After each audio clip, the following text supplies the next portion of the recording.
Well, hello and welcome to episode number 365 of the Plane Talking UK podcast. I'm Carlos, and in this week's show, Airbus retires its first Beluga. One airline provides its toilet users with handless doors, and a man is caught taking rather a lot of young birds through JFK. In the military this week, we find a lot out about a Sea Fury crash, and Nev brings us an awesome Spitfire video. So joining me this week, as always, across the village in the PTUK Master Studio is, of course, Matt Smith. Hello, everyone. Hello. Good afternoon, good evening, good night. It's another day gone, isn't it? How are we all? Good. Matt, you've had a busy time fitting new tech in the PTUK studios, haven't you? Yes, yeah. Well, I'll let you know how successful it is by the end of the show. Good. Well, hopefully we'll stay on air. But anyway, making sure we do stay on air and keeping an eye on the times, it is, of course, the legend that is Neville Bounds. Yes, hello. Hope everybody's well. Another good day today. It's Friday. That's the main thing. So, yes, looking forward to a great show tonight. Took Mrs. Nev down to the local vaccination clinic for her second jab. So, much excitement there. And, so all good. Thank you very much. Good. Glad to have you on board this week, as always, Nev. But this week we are missing Armando, unfortunately, as you could probably guess. He's off for a few weeks because he's doing lots of training. And those of you who do follow him on social media would know that he's had a very busy week indeed with aviation. But I'm sure he'll tell us all about that when he comes back in a few weeks' time, guys. But we have got two guests joining us on the show this week. And it gives me great pleasure to welcome back onto the show. He's not been on for ages, and we have bloody missed him, I tell you. It is the absolute Airbus legend that is Captain Al. A very good evening, everyone. So no Armando, no military. Fantastic. Oh, he's so hopeful. Almost planned. It was almost planned. There's only two. Does that help? Two? That's too many. Right, okay. Okay, challenge accepted. Well, if we overrun massively, who knows what might happen? Quite possibly. And also joining us this week is, the head of the Plane Safety Podcast. It's the aficionado of all things lemon. It's Pilot Pip. Lemony. Yeah, hi, good evening. Thanks for the invite. Very nice to be here. How is everyone? Oh, good. It's good to have you on, Pip. I'm guessing you're still very busy with your flying. Well, I wouldn't say very busy, but I'm not complaining. Busy enough. So obviously, because now regular listeners to the fabulous podcast that is the Plane Safety Podcast will be fully aware that Al is on. Does this technically make you Al's boss? Whoa. It makes Al my... No, I think you'll bleep me if I say that word. Yeah. But it begins with a B. Biatch. There you go. There we go. I said it better myself. Well, there we are. And how do we feel about that then, Al? Where would you like the bags delivered to? Right. I feel quite good about it. Shoes outside the door tonight. I'll have them polished for you in the morning. Oh, lovely. Oh, good. Oh, he's an excellent servant by the sound of it. Well, what newspaper would Sir like tomorrow? Oh. Let's not get into that. Yeah. They don't publicise that newspaper anymore. They stopped that a few years back. Anyway, the Today newspaper. The news of the day. Yes. News of the day, right? Exactly. Okay. Anyway, sorry, we're slightly off topic. Shall we? Yes. So, right. So we're going to do first off this week with our social media. Those of you who follow us on Facebook will know that each week I put a little pop a little picture up on Facebook. On social media. This is going really well. I've missed these little gems over the last few weeks. Do we have to guess what you had for dinner the previous night? Is that the idea? Absolutely. Yes. Yeah. You already know what I had for dinner this evening anyway.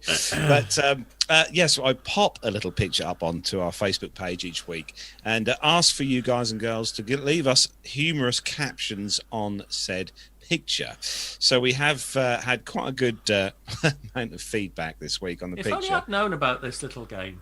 Oh well, you're about to see the picture, Al, so you can play along as well at home. For those of you watching the show, you'll see the picture. Are you all right, Carlos? Are you sure it was just baked beans you had? It's this strawberry lager that I'm drinking. Is it? Anyway, Right, okay. For those of you listening to the audio podcast, this is the it is the cabin of a single aisle 737 was it? I think. Yeah, possibly. Yeah, I think. Yeah. Oh, it was a 75. Oh, right. And thank you. Sorry, John's just told us in our ear. Yeah. and inside the cabin is rather a large amount of. I mean, the 757 is just like a 737, but just worse, isn't it? I mean, it's difficult to think that something could be worse than a 737, but there you go, you got 75. Well, I mean, I still maintain one tried to kill me, so it's just like. So the captions we've had this week, I'll kick us off, and we're gonna take one each. So this one is from David, who says, "Another issue with the 737 Max. I see faulty airbags." Right, okay. Andrew said, life raft inflation test required, test carried out, life raft inflates, status, next job? Satis. Oh, is it right? Sorry, okay. Yeah. It's never a good sign when you have to explain the joke, is it? Sorry. I'll sit out the rest, shall I? Nev. Sid says, we've had an increase in cabin pressure. Right. I like that one, that's quite good. Al, do you want to take the next one? Yeah, this one's from Ian. No, that's not the seat recline. Oh, he's a bit cheeky. He's one of my industry colleagues that I'm. Right. Oh wow. Okay. Pip, do you want the next one? From Alan. Yeah, sorry, juggling too many things. Alan, while he was furloughed, the pilot set up his own bouncy castle business. He has vowed never to bring one into work to show his colleagues again.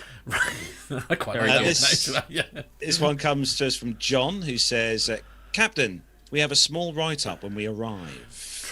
True indeed. Steve is saying that BA's new business class lie flat offering. Nev's looking forward to trying it out. I mean, that does look comfortable. And not for the person in row one, it doesn't. No, true. No, quite. And Ian says, "Help! I'm stuck under here." Right. Yes, indeed. Al, do you want to take Bob's one? Bob's. Now, where was that woman with the stiletto sitting? Right. It's one way of solving the issue, I suppose. Pip. Yeah. This one, it may need a bit of translating, I think. Stuart says, too much cheese whiz on the in-flight sandwiches this morning. I believe cheese whiz is some horrible American squirty cheese. Oh. Correct me if I'm wrong. It is, yeah, it is. Yeah. Oh, never had the pleasure. Sorry, Americans. Dari. That's quite revolting. Dari Cockney rhyming slang. Anyway. Yeah, whiz is a whole different thing over here. But anyway, Dari says, "Sully, this should give us more buoyancy in the event of a water landing." Ooh, I don't know. Is that it too soon? I don't... And we're going Italian job with the next one, Matt. Okay, yes, it's Jean-Luc. No, or is it? Yep. We'll go Jean-Luc. Yeah. Jean-Luc said, "I said only blow the bloody doors off." Is that your best Michael Caine, Matt? Come on. Yeah, come on, you can do better than that. I said only blow the bloody doors off. Hey. That okay? Yeah, will that do? Possible. Thank you. Go on, Nev. Glenn says, "My last day before being made redundant from the airline." Right, redundant or fired? And Al, do you want to take the last one from William? Yes. That 737 intestinal surgery didn't go well. Nurse, it's happening again. Oh dear. Right. Well, that was frightening. Well, thank you to everyone who's commented on that this week. We're obviously going to pop another one up next week. Around about Wednesday, we normally pop one up on Facebook, so keep your eyes on there, and you'll see the picture on there. So I'm just trying to figure out what I'm going to put up next week. I have to find something. Yeah, keep you on your toes. Yeah.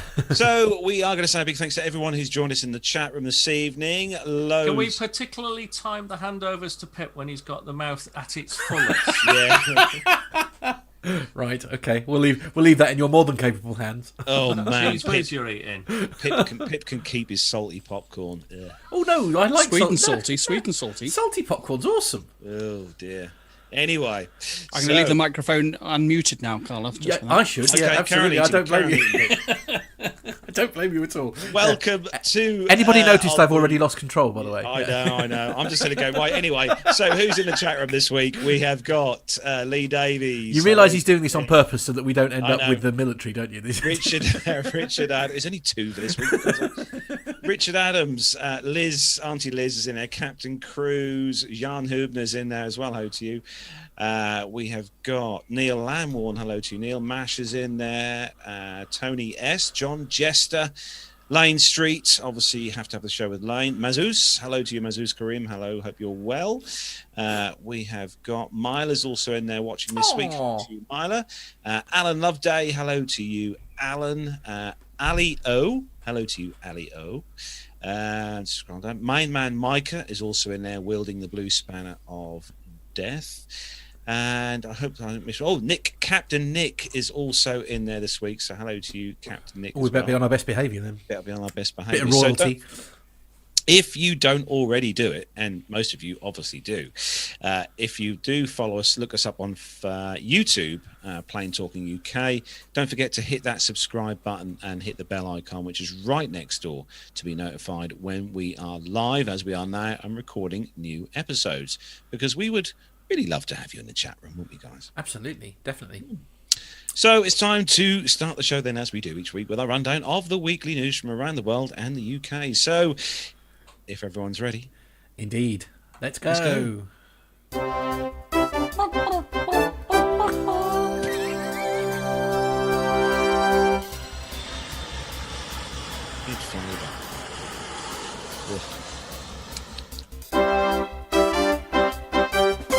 So, kicking off this week's first news story from Simple Flying and Flight Global.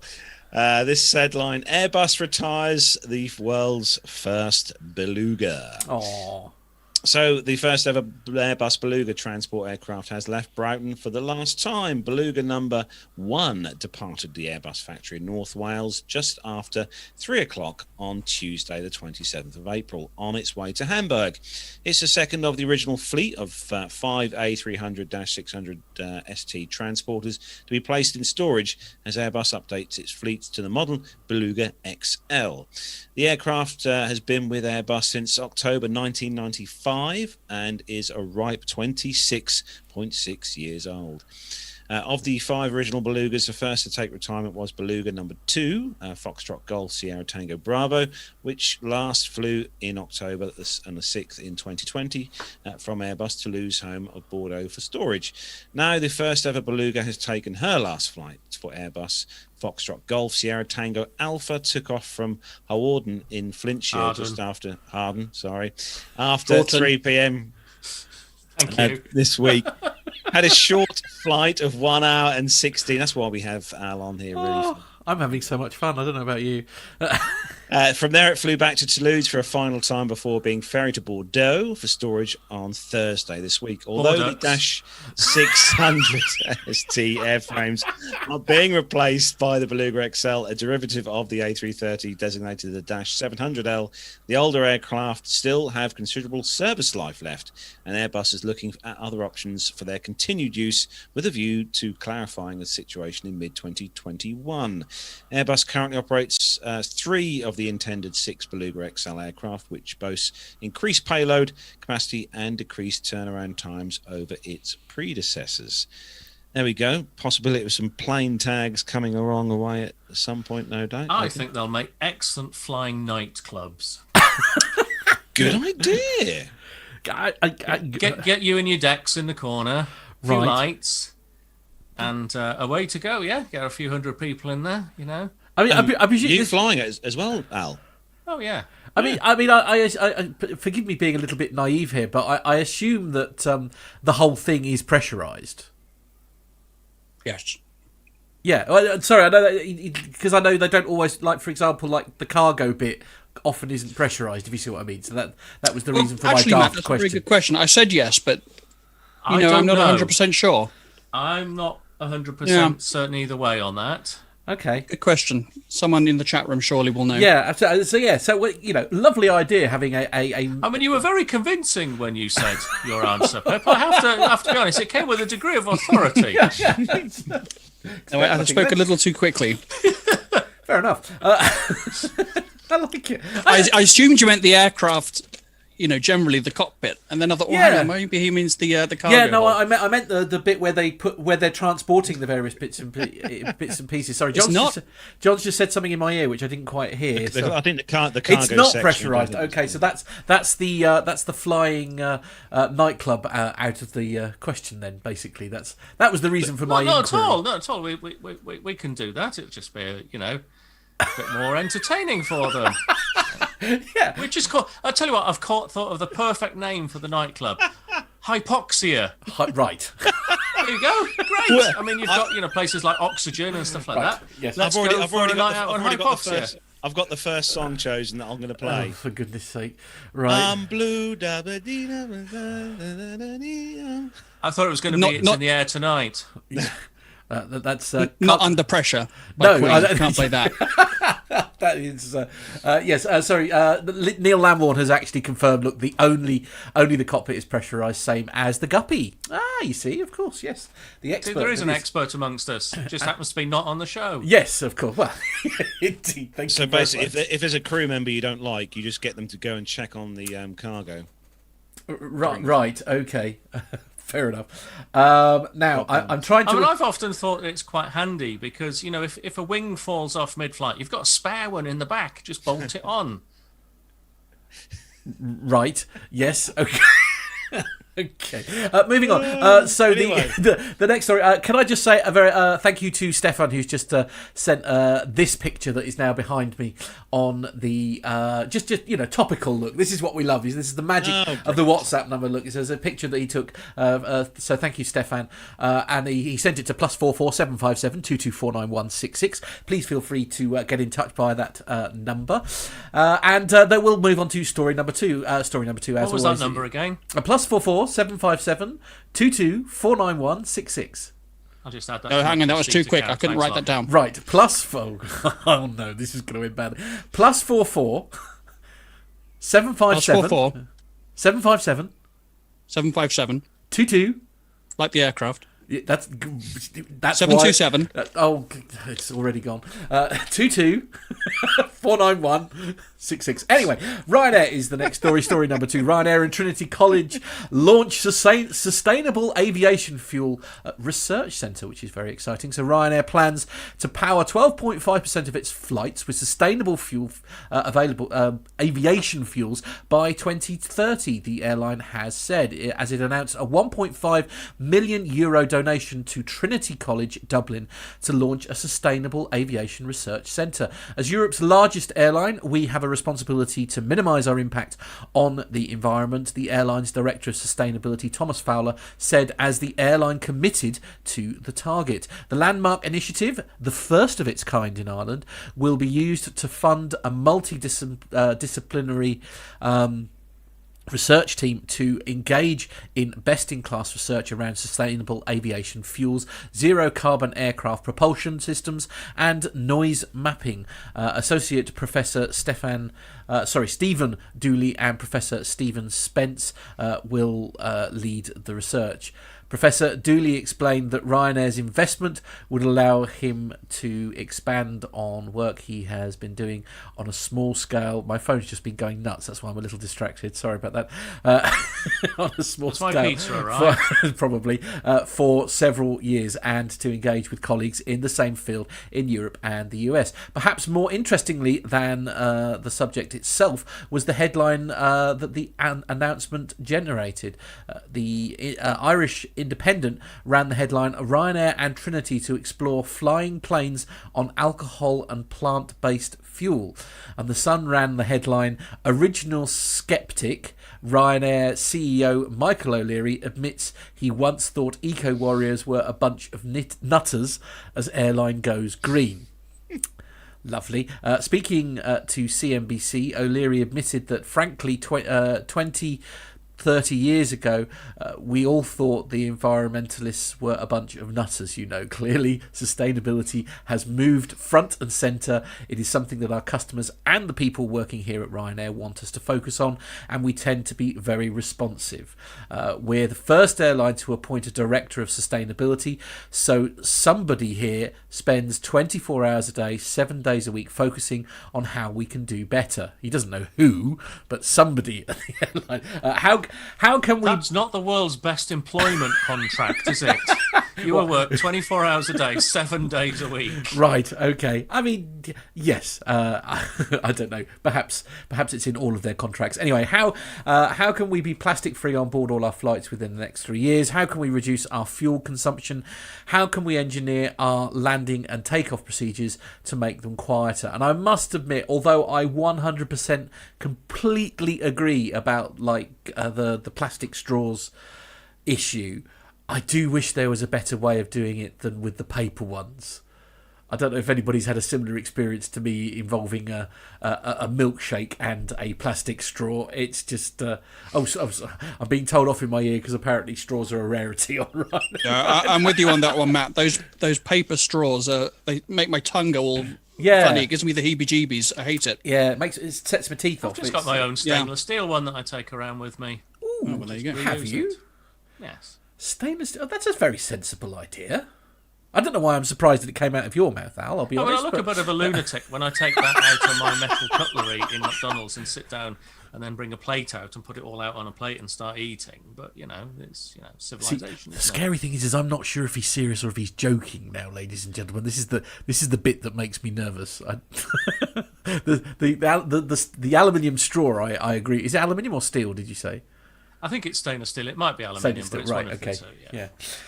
Okay, anyway, slightly off topic. Great news here. I mean, it's a great idea. I suppose if not being funny, if Ryanair are doing it, then I suppose other airlines have, I presume, similar projects. Am I allowed to be cynical? Yeah, please. Yeah, I don't suppose this has anything to do with CO2 tariffs levied on airlines, does it?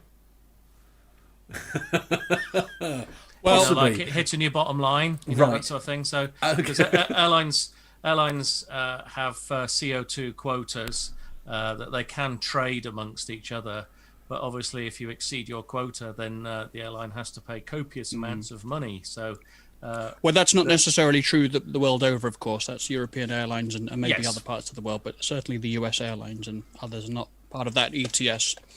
But I know for sure that some of the big US carriers have announced similar programs. My own company, which is largely US based, has said they're going to be, I forget what the number is, 80% biofuels by the end of the decade. So it's very fashionable at the moment.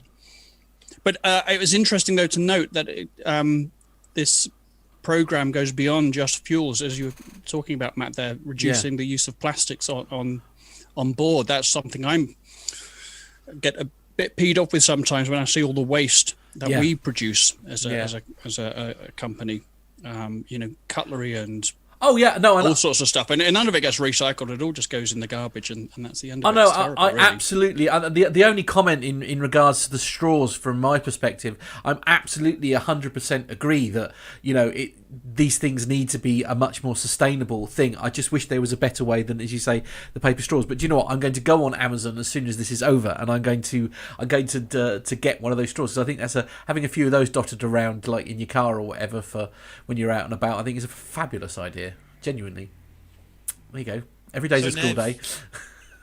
Mr. Bounds, you are with London City on this one. Yes, I am. And this is a great story, and we'll talk a bit more about this at the end, actually. It's on the nats.aero website, and it says that London City Airport has become the first major international airport in the world to be fully controlled by a remote digital air traffic control tower, following intensive testing and live trials of the revolutionary technology during lockdown. All flights on the summer schedule are being guided to land or take off from the heart of London by air traffic controllers 115 kilometres kilometres away at Nats ATC Centre in Swanwick, Hampshire, using an enhanced reality view supplied by a state-of-the-art 50-metre digital control tower. Alison Fitzgerald, Chief Operating Officer at London City Airport, says, "We are immensely proud to become the first major international airport to adopt this pioneering technology. This investment in smart infrastructure will help us meet future growth in passenger demand, improve air traffic management, and give us future capability as the aviation industry bounces back from the pandemic." Juliet Kennedy, who's the Operations Director at NAT, said the digital tower technology tears up a blueprint that's remained largely unchanged for 100 years, allowing us to safely manage aircraft from almost anywhere, whilst providing our controllers with valuable new tools that will be impossible in a traditional control tower. The technology was pioneered by Saab Digital Air Traffic Solutions, which had successfully tried and tested the system at Örnsköldsvik and Sundsvall airports in Sweden. 16 high-definition cameras and sensors mounted on the mast capture a 360-degree view of the city airport airfield. This is relayed through a superfast fibre connection to a new control room in NAT's Air Traffic Control Centre in Swanwick. A dedicated team of controllers use the live footage and audio feed from the airfield and radar information to instruct aircraft movements in and out of the airport. The live feed, which is transmitted through independent secure fibre networks, is displayed on 14 HD screens in the Swanwick control room to provide a panoramic moving image. This can be overlaid with digital data to provide an enhanced reality view, and information such as call signs, altitude and speed of all aircraft approaching and leaving the airport, weather readings and the ability to track moving objects can all be included in this single visual display. Pan-tilt zoom cameras can also magnify images up to 30 times for close inspection. Now, Pip, you'll remember that you and I went down to Heathrow to look at the development system of this fantastic thing. And although the article was talking about HD, I think it's actually 4K cameras that were being used and 4K displays when we were down there, certainly. And we interviewed Andy Taylor, you interviewed Andy Taylor from NATS, and I did the filming down there. That was a great day out, wasn't it? Really good. Yeah, fascinating. And although ever so slightly different what we were talking about there, because that digital tower was located at Heathrow still, whereas the London City Tower, as you said, is located 100 odd miles down the road. So it really is truly a remote tower. Now, I think this has actually been up and running at City for a while, certainly as they've been testing it since December, right? And I've been in and out of London City quite regularly. And honestly, as a pilot, you wouldn't know any different unless you're astute enough to look over and notice that the tower is no longer there. Really, for us in the airplane, there's been no noticeable difference whatsoever. So are they going to turn the sort of old tower at London City into like an Airbnb? Because that would be pretty cool, wouldn't I was hoping a BA lounge would be nice, actually. Well, that's exactly what I was going to suggest. I love London City as going through as a passenger, but the thing it really drastically lacks is a lounge of any sort. There's nothing there at all. Which is a great shame. But centre of London, real estate is a prime commodity. So I'm not quite sure what they're going to do with that land. Maybe, make it into something rentable. I think also if you go back to your YouTube feed, Pip, you've got the whole interview with Andy Taylor on your YouTube feed, and I think on episode 259 and 260 of the Plane Talking UK podcast, you can see both parts that we did with Andy. And what really astounded me was the quality and the fidelity of image available to the ATCOs. Absolutely incredible, really impressive. Yeah, I must say, before we talked to him, Nev, I was a little bit skeptical about the whole project, but actually seeing some of the benefits and seeing some of the technological additions that they can make, the overlays, the weather, and all the data that they can put on there is quite incredible, actually. Yeah, phenomenal. Great job. So we might be seeing some more. You never know. Yeah. Also, just a point of interest, whilst the digital tower might not be immediately apparent to pilots going in and out, what is very apparent at London City is the opening of the new taxiway now, the new parallel taxiway, which has, and certainly when things get busier, will make a huge difference. Previously, they've just got the single east-west runway, and there are just 2 entry-exit points at either runway end. So generally, the apron is on the western end, and if you're taking off on westerlies, you have to backtrack the full length of the runway and then vacate at the very end onto the little loop. So it makes managing the flow of traffic very, very crucial, because you're having to backtrack while there are aircraft landing on that same piece of tarmac. But now there's a parallel taxiway there, so it should all be super simple. That's going to help the flow rate enormously. Isn't it? Absolutely, it will. Yeah. Great stuff. So, Al, you've got the next one. I have indeed. This is a story about a very precious aircraft.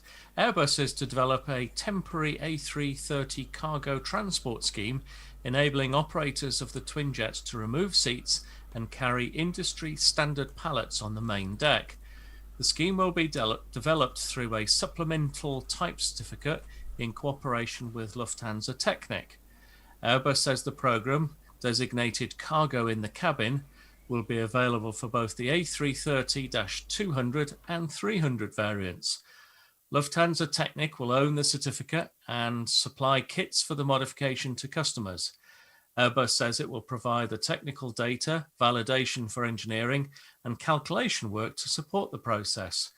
Removal of the A330 seats will provide about 78 cubic meters of cargo volume on a -200 and some 86 cubic meters on the larger -300.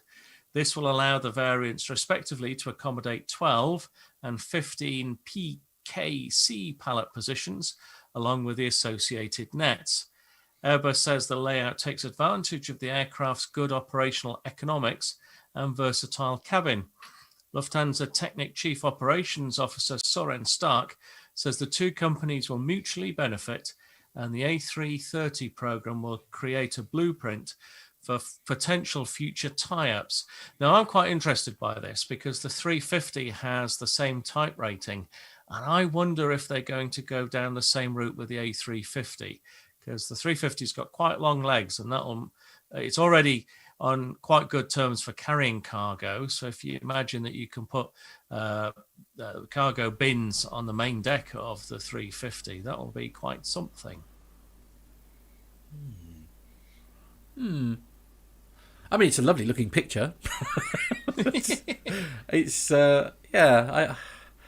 I don't know. Is this going to be the future though, where it's like almost like, what do they used to call it? Is it like hot swapping? Where you take all the seats out. That Can't be, yeah. Yeah.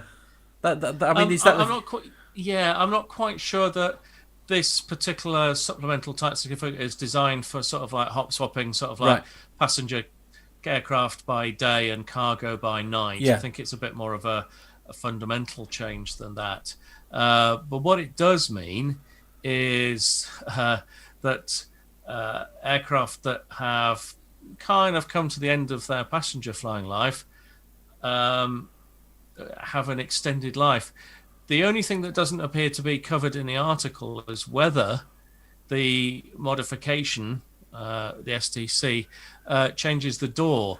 Which is exactly what Lane has actually just said in the chat room there. He says, does this mod include cargo door? Thinking about the size of the bins, there's no way that they would go through a standard door. So there must be therefore quite a fundamental change to the door. Now, it'll be no different to the mod that they're doing on the A321 to put cargo on the main deck of the 321. So it's not a big deal.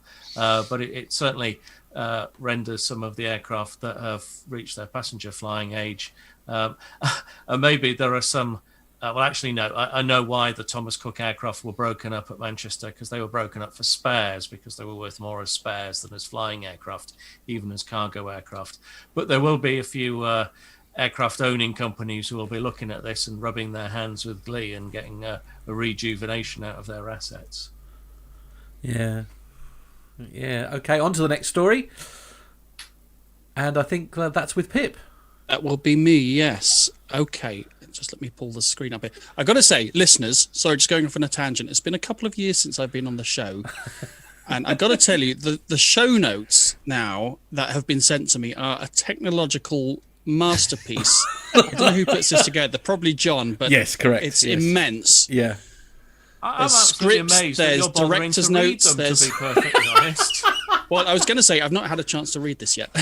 Okay, so, right. forgive me if I stumble over that. Here we go. Right. So this is a story. The high cost of new.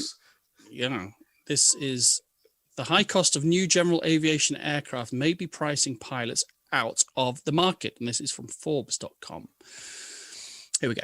When Textron Aviation announced production of a 75th anniversary edition of the Beechcraft Bonanza earlier this month, it reminded everyone that is the longest continuously produced aircraft in history. Didn't know that. But the ever-increasing price tag is also a reminder that, in the eyes of many pilots, general aviation aircraft manufacturers are pricing themselves out of the market. In reaction to an article on the special edition Bonanza, one commentator wrote, in 1970, a Cessna 172 was 1.3 times the average salary in the US, and a Bonanza was 5 times the average. Today, it is 6 times the average salary for a 172 and 14 times the average salary for a Bonanza. Crikey.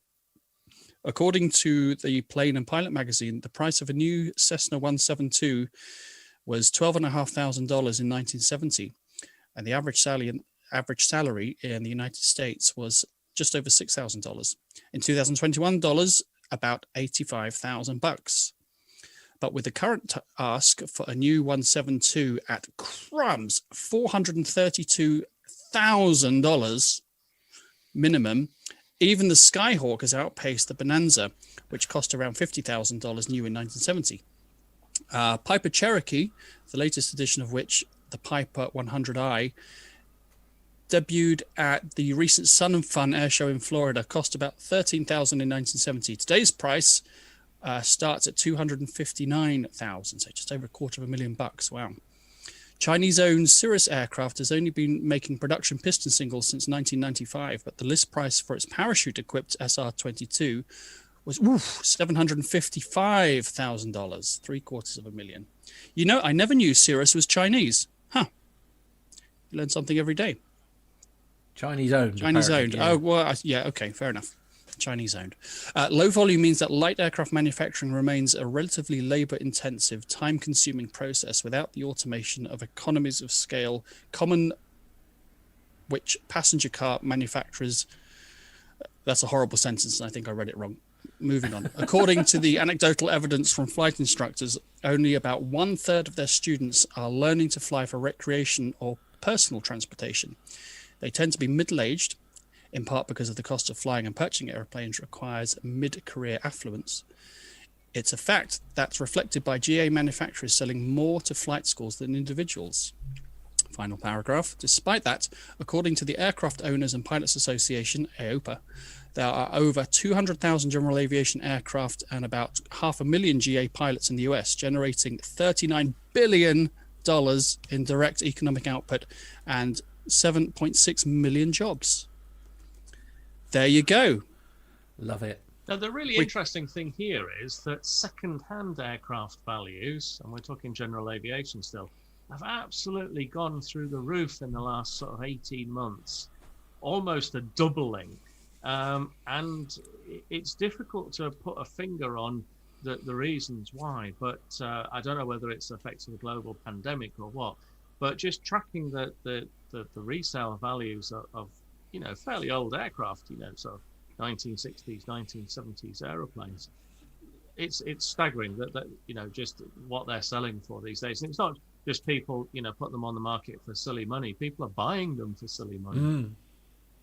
But still, I mean, what's a second? Let's say a 1970-ish Piper Cherokee is going to set you back, I don't know, 30 grand perhaps, 40 grand for a good one. But compare that to the cost of a new aircraft. $750,000 for a Cirrus. It's quite a difference. Agreed. It is, but yeah, I mean, the costs of manufacture are quite significant, as we've talked about in the article. But they are selling. There are people with money, and you look at flight schools, and they're buying new aircraft. It's staggering. It's great news, really, isn't it? I mean, when you think what a year the aviation industry has had, I mean, it's frankly astounding anybody's buying anything new, if I'm honest.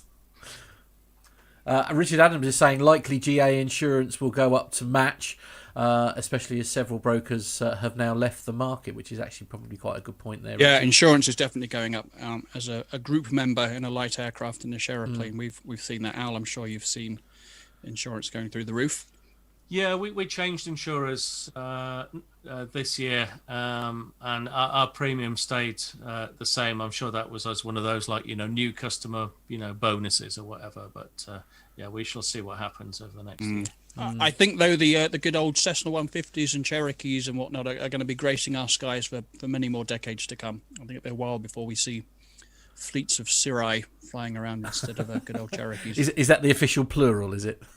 I've just decided it is, yes. Okay, good, right, there we are. Mental note, everyone. I think we're going to see more electric aircraft in the training role going forward. Oh yeah. Yeah, absolutely, yes. Fingers crossed for Faraday, but anyway, that's just a personal campaign. Coming up later. Oh, is it? Oh, I say. Yeah. Coming up You later. can tell I haven't read the show notes then, can't you? Lovely. Well done. That's me in trouble. Okay, moving on. Somebody dig me out of this hole, please. So, talking about brand new GA aircraft, we're going to go on to a nearly new Boeing 777 for this next story. It comes to us from scramble.nl, autoevolution.com, aviation24.be, and headline, Mind the Bridge. So, a brand new KLM Boeing 777-300ER, registration Papa Hotel Bravo Victor MSN 66888, suffered slight damage to its wing and fuselage after hitting a jet bridge that hadn't been correctly removed after being connected to one of the airport's boarding gates. The aircraft was scheduled to depart on the afternoon of the 22nd of April as a cargo-only flight from Schiphol to Shanghai via Seoul. KLM, or KL895 was the flight number. So a tug had started pushing the 777 back from Pier Echo. Usually resistant or unusual resistance was noted, and after a push of around 10 meters, the problem became very apparent. The aircraft was delivered to KLM just 4 weeks ago. So there we go. Pictures on the screen for those of you watching on the YouTube channel. And thoughts, Al, thoughts? It's a shame, isn't it? Some people might say, well, didn't anybody spot this? But the tug driver won't, because he's low down to the ground and he won't be able to see. The pilots won't, because the first officer has no vision out that side, and because of the geometry of the aircraft and the length of it, unless the captain opened up the window, leaned out, which is never recommended, he wouldn't have seen it. So the question really falls on the rules at Schiphol as to whether there needs to be wing walkers for a push. Usually at most airports there'll be a guy out on each wing that is responsible for monitoring for these things. So it's been a long time since I've been at Schiphol, so they might not have a requirement, or the guy out on the left wing was asleep. It's a question, Al. When you're on the ramp like that, who is responsible for ultimate safety of the aircraft? Is it the captain or the commander of the aircraft? Is it the head of the ground crew or the dispatcher? What's the score? The legal position is it's the commander of the aeroplane. So unfortunately, even though you can't see it and you had no way of knowing it was going to happen, and you are very much in the hands of the ground crew, ultimately it's your responsibility. So next story, Matt, is with you, and this is all about 5G. Right, okay, yes. So there is... sorry, I'm having a slight... it's all good. So this... I can't get my camera to switch for some reason. Sorry about that. I'll try... Hang on, it's all right. We've got it sorted. Yes, Delta Airlines to become the first 5G... Now I'm getting electric shocks off the mixer. This is a bit worrying. Lovely. This is all going smoothly. Delta Airlines to become the first 5G-equipped global airline. Delta Airlines has taken the first step to becoming the first 5G-equipped global airline. The airline has teamed up with Apple and AT&T to equip its flight attendants with best-in-class products aimed at enhancing service delivery. As part of the strategic partnership, over 19,000 Delta Airline flight attendants are to receive an iPhone 12 paired with AT&T's 5G network to enhance customers' travel experience. Our flight attendants are the finest professionals taking to the skies day in, day out. So when we're looking for outstanding products that meet the Delta standard, Apple and AT&T were top of mind, said Senior Vice President of In-Flight Services, Alison Asban. The flight attendants will be able to access in-cabin inventory quickly using augmented reality and iPhone 12 cameras. Immersive training using AR will also become a reality, allowing flight attendants to perform critical tasks from anywhere and with ease. Flight attendants will also gain access to training videos, photos and AR while on the go. Flight attendants will also have up-to-the-minute digital catering inventory and be able to quickly locate items without opening a single door, using the camera on the iPhone 12 and augmented reality to visualize where items are stowed. Now, interesting reading actually here. John's just put a couple of things in the notes here. He's saying the headline from the Yahoo Finance is a bit bold. It's not as exciting as the headline makes out to be. In reality, flight attendants at Delta are getting personal electronic devices to help them with work. I mean, put a silver lining on it, I suppose. I mean, it's just I love technology, but is this just a bit like doing it for the sake of doing it? I mean, quite possibly. Can anybody remember what colour the Delta flight attendant's uniform is? I want to say blue. Is it blue or purple? I think it's purple. And what colour does the new iPhone 12 come in as an option? Purple, possibly? Purple. There you go. Yes, you can order a purple iPhone 12. So, yeah, it's a fashion thing, isn't it? I've got a iPhone 12 that matches my uniform, and that's about as much use as it will be. Right. A fashion accessory. Okay. Now, I'm a bit of a technological idiot, as you all know, but I can see that Nev nodding. Thank you for that.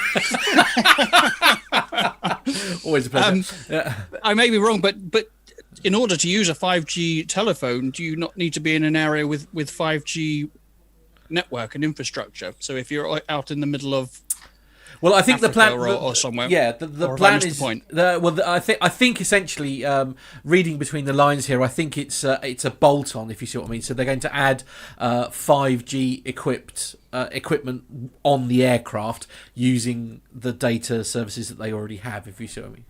I'm being told off. Apparently, it's sorry, John. What was that again? Sorry, it's 5G.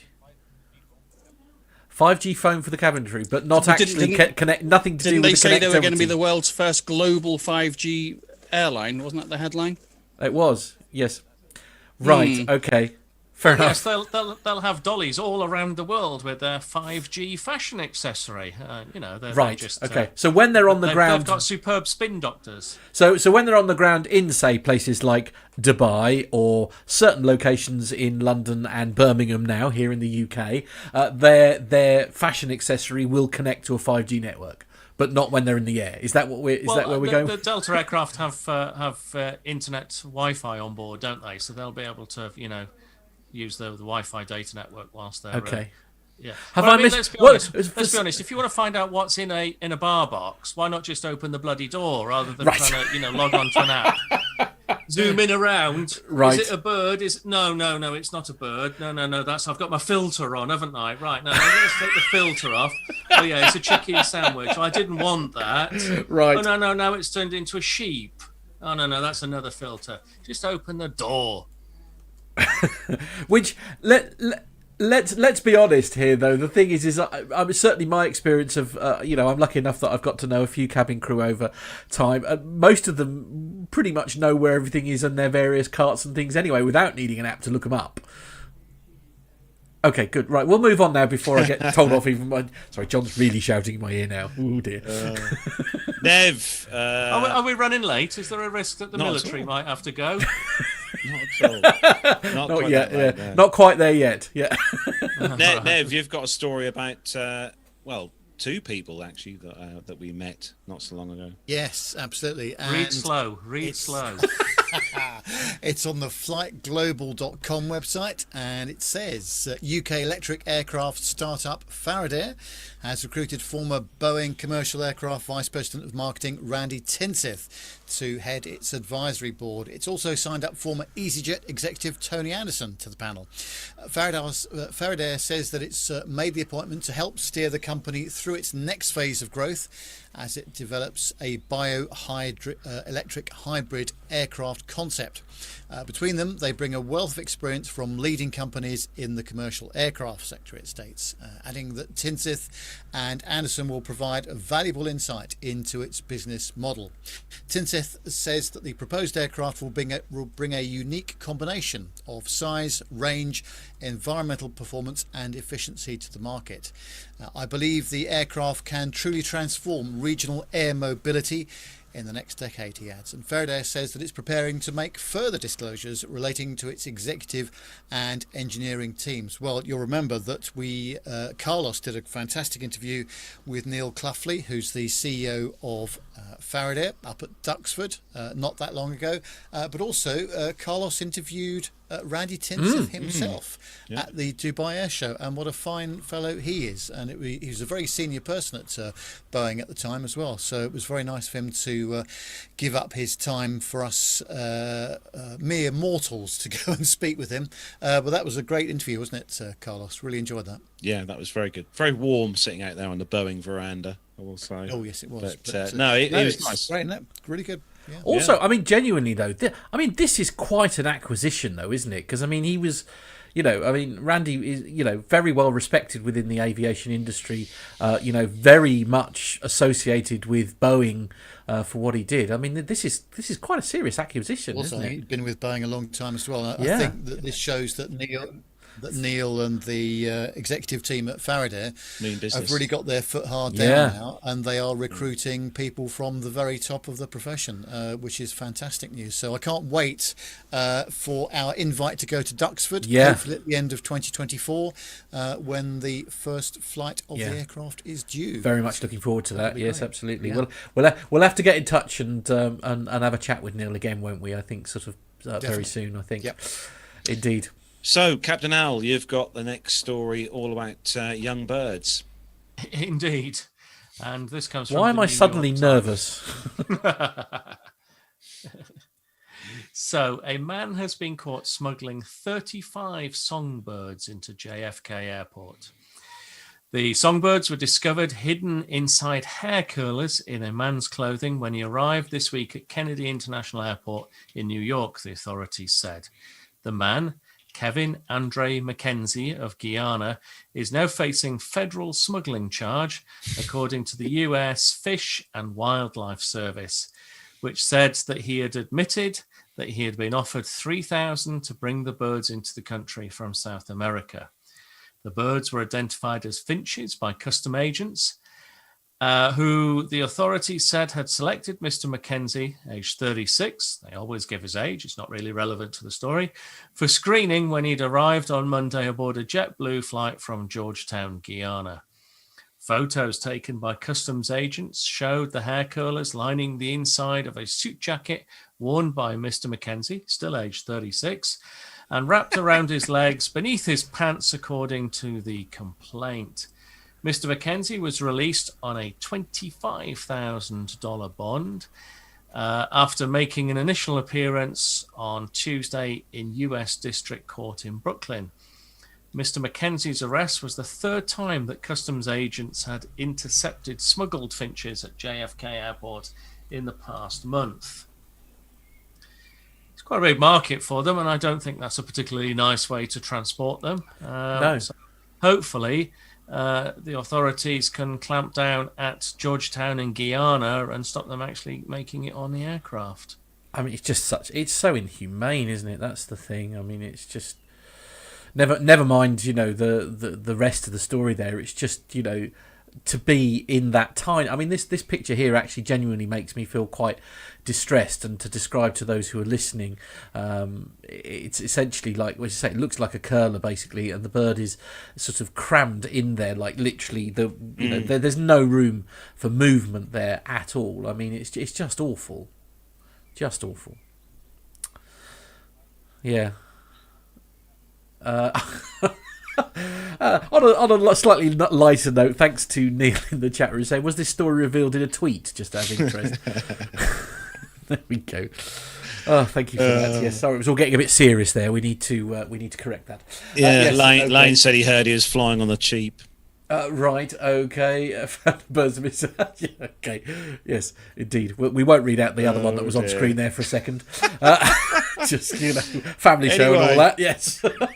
Anyway, for those of us who are worried about this whole COVID thing, Pip, you've got a story, especially for people who don't like opening toilet doors. Indeed.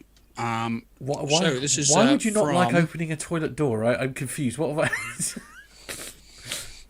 This is from... Well, I don't know where it's from. It's from John, I suppose. Economy class and beyond, the voice in my head tells me. ANA to install hands-free toilet paper. Oh, no, door handles. Right. ANA to install hands-free toilet door handles. Well, actually, if I was thinking of something else. Japan, you'll know that toilets are a technological wonder in Japan and in South Korea as well. They come multifunctional. It's like being in a simulator when you go to a Japanese toilet. There's all sorts of functions. You can select whether the seat is hot or chill down if it's too hot, and there's various different styles of flush. So I'm not unduly surprised that they will, have hands-free toilet paper. Well, here's hoping. Anyway, the story says, if the COVID-19 pandemic has shown anything, people are more careful about germs and cleaning their hands more often. ANA is to introduce a new passenger experience option, and it involves their toilets. And no, not an in-flight bidet, rather the door handle. Does anyone have a bidet? I find them rather odd. Anyway. I'm trying to think, what is the bidet is the one next to the toilet, isn't it? Yeah, that would be the hands-free toilet paper. That would that would be the hands-free. You wash your feet in them, Carlos says. Right, okay, lovely. I've seen them in like the odd hotel that I've been, like the. Well, like in some parts of the world they're very, very popular. Right, very much an everyday item. Oh, okay, fair enough. Sorry to interrupt. Do carry on. No, that's okay. Where did I get to? All right. All Nippon Airways has partnered with Jamco Corporation to develop the world's first hands-free door that allows easy access to lavatories on its aircraft. The first hands-free doors will be introduced to Japanese domestic flights starting the 1st of May. That's tomorrow. Gosh, how exciting. Let's get ourselves off to Japan and try them out. Yeah, I would love nothing more than to open a door without using my hands. Imagine, what a brave new world the heights technology has reached. With the Japanese being quite a disciplined bunch, they probably wouldn't do what you and I would do, which is to try to tease the door by going up to it and going, and as it moves, you take your hand away and go, nah, I was only kidding. Well, couldn't you just nudge it with your elbow or your knee or something like most normal people? Do we really have to invent the world's first doorless door or handleless door? Anyway, let's carry on with the story. Have I slipped into an alternate world here? What's... Well, let's find out. The new lavatory door is equipped with a large inner door locking knob and an additional handle so that passengers can use their elbows to unlock the door. That's what I just said. I'm going to sue them. This was my idea. As the door mechanism is different to those found on other aircraft, the airline will signage... That sentence is wrong, isn't it? The airline signage... Will have. Yeah, whatever. Has near the lavatory to provide operational instructions.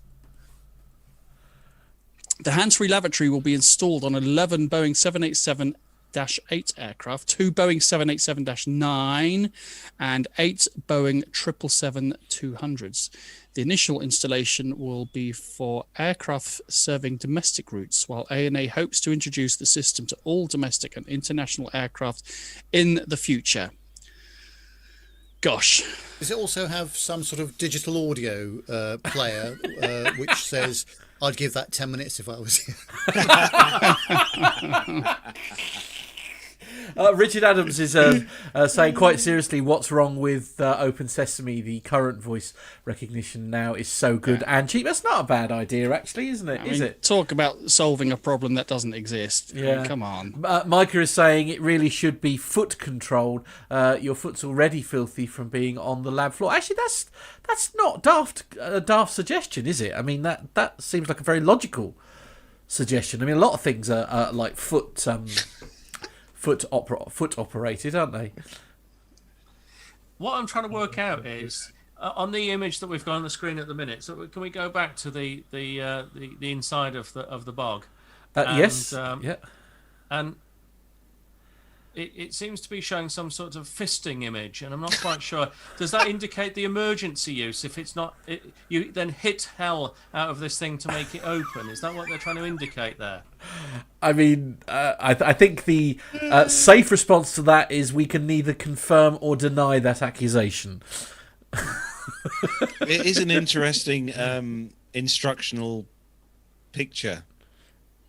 Really? Yes. For a door. Multilingual, shall we say. I suppose it's I think COVID and this pandemic has been or will be responsible for many, many useless inventions and devices and patents. I saw a thing advertised the other day, maybe on Twitter, I forget where it was, but I think it cost about $350, and it's essentially just a small wedge of metal with a hook on it for opening doors, in fact, so you don't have to touch a door, like hotel door or your own door. Really, do we need this? Is it me? Well, surely you just get your manservant to do it for you. Well, I would. Yeah. I appreciate not everyone has one of those. Right, okay. Splendid. Should we move on? When I say manservant, I do mean in the traditional sense. I'm not suggesting that anybody uses their manservant to open a toilet door on an aircraft. Okay, I don't even know where I don't even know where you're going with that, so I'm going to just play the innocent card and move on. Not everyone can, Al. Lovely. Anyway, okay. There goes the PG rating for this evening. And who's somebody take Carlos? Who's next? Carlos. Yes. Carlos Hello. is next. Okay. Hello. So this story, last one. I wasn't even paid to say manservant and fisting in the same story. I mean, I don't know where that's. Oh dear! I need to go and have a lie down. Yeah, guys and girls. Alaska Airlines dedicates. This is a serious story now. Is it right? Okay, sorry. Yes, focus everyone. Alaska Airlines dedicates plane to equity in education with new livery. So Alaska Airlines has just launched one of Al's favourite aircraft, the Boeing 737-900ER, with a new livery that dedicated diversity. 737-200 with a roof rack, as far as I'm concerned. Yes, and inclusion focused on equity and education equity. The aircraft's exterior features the faces of 14 young students of colour. Those are real people featured on the plane, the story says. Alaska Airlines DEI Director James Thomas said, all have some relationship to our employees. They are children, grandchildren, and mentees of some of our employers and are some of the next generation of leaders. The plane features quotes from Reverend Dr. Martin Luther King Jr., that says, the time is always right to do what is right. And Nelson Mandela says, education is the most powerful weapon we can use to change the world. The plane, a reflection of an employee-driven initiative, was developed in partnership with with UNICEF, or UNICEF, formerly known as the United Negro College Fund, with which Alaska Airlines has had a long-standing partnership with. The airline has provided at least 13.4 million miles to support students flying to and from colleges. That's very kind of them. It's a symbol of our commitment to racial equality and to UNCF, a flying billboard to show our commitment and education, equity and belonging. We hope it will inspire conversation and bring awareness to the great work that UNCF is doing as well, Thomas said. Passengers on board the plane will learn more about dedicated aircraft through custom seatback cards, digital resources featuring bios of the students on the aircraft, and UNCF information on the company's commitment to DEI and more. The plane was unveiled to the students and their families in a small informal gathering on Sunday in the company's hangar. Thomas says the company's racial diversity goal by 2025 is to increase diversity in leadership positions by up to 30%, which would match diversity percentage of frontline employees. Alaska's board of directors is 45% racially diverse and 45% gender diverse. So there we go. Lovely livery. Like that. That's good. A good idea. idea. You actually like that livery? I do. Very colourful. See, I don't know. I love the message. I love the message that's behind it, but I do feel that it could have been a bit brighter. I feel it's very sort of dark and I don't know. I feel it could have been made lighter in colour and that. It looks dour and Can you flash it up again? I missed it. I was looking at the news story when you read it. Okay, bear with me. Talk amongst yourselves. Sorry, I had unfortunately rather foolishly moved on. I endorse the idea and the absolutely. It's great that it actually features, if you like. Well, I don't want to use the word caricature because that's entirely the wrong word. But they're supposed to represent real people within the organisation. But it doesn't look the greatest of liveries to me. I think, as you say, I love the symbolism behind it, and the quotes and everything are absolutely are fantastic. But I do think that maybe somehow it would have looked better, perhaps if it wasn't, I don't know what colour you could, a different colour I think as the primary colour might have made it look more positive. Well, I guess it's a talking point, and that probably is the point, isn't it? Indeed. To get people thinking and talking about it. I do like it when aircraft exteriors, have a bit of information in there. I always enjoyed the Norwegian ones with the face of a well-known, often Norwegian person on the tail. I would often Google that person to find out a bit more about them. Mars Higher suggested like the Smurf aeroplane. Mars Higher suggested that it possibly stands out a bit more in the winter with lots of snow, which is a good point, I guess. Probably stands out a bit less at night time. Yes, good point. Yes, you're just relying on the. Don't Google the Air New Zealand's All Blacks livery then, because if you think that's dark, you should see that one. Yeah, Graham is actually saying that Graham Haley is saying that not many black aircraft around, so it will probably turn heads. Which is true, as I say, and I think the message the message is great. I love the message. I just don't know if it's. I'm not a designer, so I'm probably the last person who should be commenting on this. But, well, I think by the virtue of the fact that none of us are going, "Wow, that's amazing. That looks really, great." Yeah, is probably an indicator that they fluffed it. Yeah, indeed, and I think that's a perfect place to move on, Carlos. And Alaska's CEO, if you're watching the show, we do love you. Oh, I'm being told I've got to do the intro. Oh, right, okay. Oh no, I've switched. What's next then, Matt? I don't know because I switched to the wrong camera. Okay, right. Okay.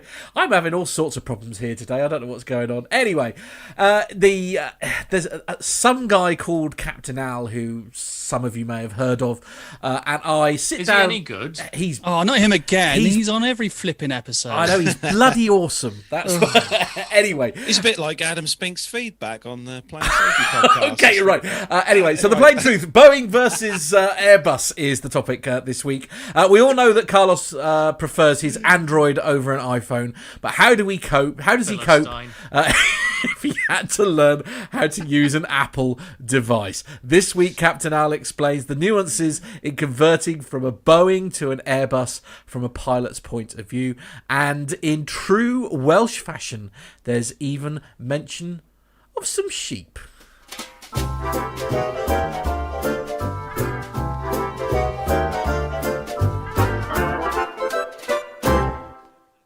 Hello and welcome to another Plain Truth, and this week we're going to be answering that question, Boeing versus Airbus. Joining me as always is the legend that is Captain Al. Hi Captain Al. Very good evening, Matt.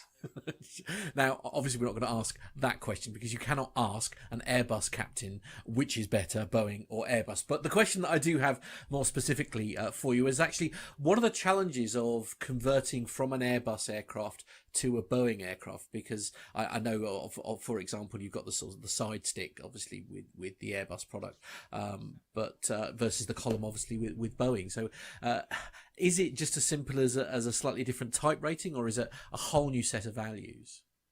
Okay, so it's a good question, and I'm going to turn the question on its head, if you don't mind, and say, what are the challenges of converting someone from Boeing to Airbus? Because that's what I've got more experience in. Okay. So yes, it's an entirely different type rating. So when you train to be an airline pilot, you get an airline transport pilot's license. That's a very sort of generic license. And then to go and be able to fly something of a reasonably large size commercially, you need a type rating. So the type rating contains information specific to the aircraft types, all of the technical aspects of it, and then the operation of it. So it's a whole course of ground school and then simulator sessions, and then finally a test in the simulator. And then you'll go and do line training. You may need to do base training as well, which is just doing circuits. Go and do line training, and then ultimately you'll get signed off. So let's look at some of the key differences. Now, there are two main areas. There's the psychological difference and the physical difference. Now, we all have our favorite kind of things in life, don't we? So some people are Apple, some people are Android. Some people drive cars and they like to have the indicator stalk on the left-hand side. Other people will drive cars and it'll be on the right-hand side. And we all know what it's like when we get into a hire car. We're unfamiliar with it. We go to indicate at the first junction and the wipers come on. Yeah. So that's the kind of physical aspects combined with the sort of psychological level. So if you've been flying a Boeing product for a period of time, and either through choice or through necessity.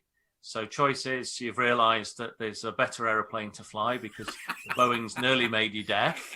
So you're going to preserve that last bit of hearing by going and sitting on a nice, quiet, comfortable flight deck, the Airbus. Or it may be that your airline has seen the light and decided to get rid of those 737s and go for something more modern. Or it just I'm may beginning be, to notice a bit of a theme here, Al. I've got to be honest. or it may be that you've come from a Boeing 747, and due to your position in the seniority table at your airline, you now find yourself flying the Airbus. So you've got to sort of kind of break away from that. It's very hard if people have hard set ideas about what they're about to do. So it's like anything else. If you taken into the classroom or the simulator, kicking and screaming, saying, I don't want to be here, I don't want to be here, it's going to be a hard transition. Now, undoubtedly, the operating philosophy of Boeing and Airbus are fundamentally different. So what you have to do is you have to go in with an open mind and just start from the beginning, if you like. It's like if you were trying to use an Android phone, having used iPhone. There's no point trying to say, well, this is how I would do it on the iPhone, so I'm going to try and do it this way on the Android. You've just got to totally separate the two and just look at how I do it on the Android. And that's kind of where we're at with the sort of Boeing to Airbus transition. With regards to the transition from the control column, the yoke, if you like, to the side stick, generally that doesn't take people very long. Initially, there's a tendency to over control, but that goes after a couple of hours of training. And we just get people to realize that the flight control computers on the Airbus are very sophisticated, so they can make a lot of corrections, so you don't need to do them. But if you try to do them at the same time as the computers are doing them, then you'll end up with effectively two lots of input, which will either cancel each other out or become additive and will make things worse. So it's just a case of only touch the side stick when you need to. We tend to tell lots of guys, treat the side stick as if it's covered in dog poo. So only touch it when it's absolutely necessary. Wow. And that works quite well, actually. One of the biggest challenges that we have with converting Boeing guys is that they are used to trimming the aeroplane. So when we fly an aeroplane, we need to have it in trim so that we use little trim tabs on the flight control surfaces to take away the pressure that would be on the control column. It's the same on light aircraft as it is on big aircraft. Now, the key difference is that the Airbus, well, the 320 family and onwards, so the 330, 350 to 380, will trim automatically, so it's doing it for you. Now, when we operate the A320, 330, 350 to 380, they have these flight control computers that apply the logic of the side stick in it in a different way. And I'm not going to go too technical because everybody will just glaze over. But basically, the key difference is that most of the natural aerodynamic traits of the aeroplane have been kind of taken out of the equation. So if you're on a 737 in flight and you push the throttles all the way forward, you'll get a load of thrust out of the engines, and the natural tendency is for the aeroplane to pitch up. It's called a pitch thrust couple. So as you increase thrust, the aeroplane pitches up. On the Airbus, it won't do that. The airplane will automatically trim the nose down. So what we have to do is to get guys to just kind of rethink how they do things. So where this becomes a problem is in the event of a go-around. So they'll be flying in ILS, coming down 3 degrees, they'll reach 200 feet, they can't see the runway, they'll go around. They'll go full power, so toga power, and they are used to the nose pitching up, so therefore they have to trim forward. And therefore they will push forward to counteract the nose up tendency. What you don't want on the Airbus is for guys to go around and push forwards, because the aeroplane will then descend at high power. Of course, yeah. Speed increasing, going faster and faster to the ground, sheep getting scared, eyes getting bigger on the flight deck. Right. So there are some little techniques and nuances that make the training more interesting. And of course, if you're taking someone who's flown the Boeing, say, for 20 years, these kind of natural traits are quite ingrained. But once they get their head around the concept, they love it. And when you start to look then about, the office environment, you sat there with a nice table to eat your dinner off. It's quiet. You've got plenty of space. The benefits come in. A lot of the Boeing guys say that they kind of miss that hands-on flying feeling. Right. Which, to be honest, it's BS. Because all you're doing on a big Boeing is flying hydraulic jacks. Your control column isn't linked directly to any of the control surfaces. You're moving, hydraulic systems. There's no cables or anything. It's not a PITS. It's not an extra. It's not a PA-28. It's a 737 with lots of hydraulics. So it's just a psychological thing. And you can quite happily hand fly the Airbus to your heart's content and feel as connected to it as you would do any other sort of large airplane. It's kind of psychological. But those are some of the challenges that we face. In reverse then, which was your original question, taking guys off the Airbus and onto the Boeing. Well, the first thing is that they'll need a course of physiotherapy to be able to shoehorn themselves into the minuscule space that has been allowed. Then they'll wonder why the windows have shrunk. Right. But once they get into it, and of course they'll have gone deaf within minutes, because even the 777's quite noisy up front. But all jokes aside, the biggest challenge will be basically, untraining the fact that the aeroplane trims for you. I know that the 777 and the 78 have a degree of, fly-by-wire. But if you take someone off an Airbus and throw them into a 737, as you guys kindly did when we had the meetup at the 737 sim. I knew that was going to come back to bite us. Yep. Trimming is just something that got designed out of 20th century airplanes. So you're having to go back and do the stuff that Orville and Wilbur did. So it's all very, very heavy because you're battling against aerodynamics. It's those sort of things, really. One of the complaints that some of the Boeing guys have going on to the Airbus is the complexity of programming and some of the way that the Airbus does things.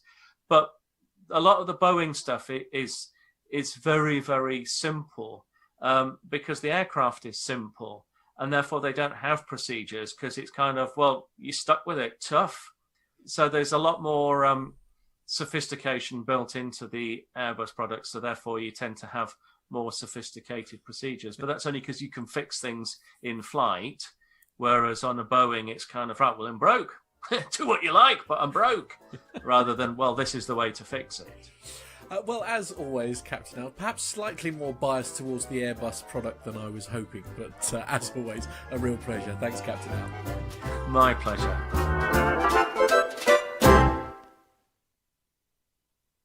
Well, welcome to our London studios. Welcome to the A320 Lounge webinar tech presentation, obviously for the 320 series. Welcome to the A320 and 737 Lounge, bringing technical refresher courses directly to you.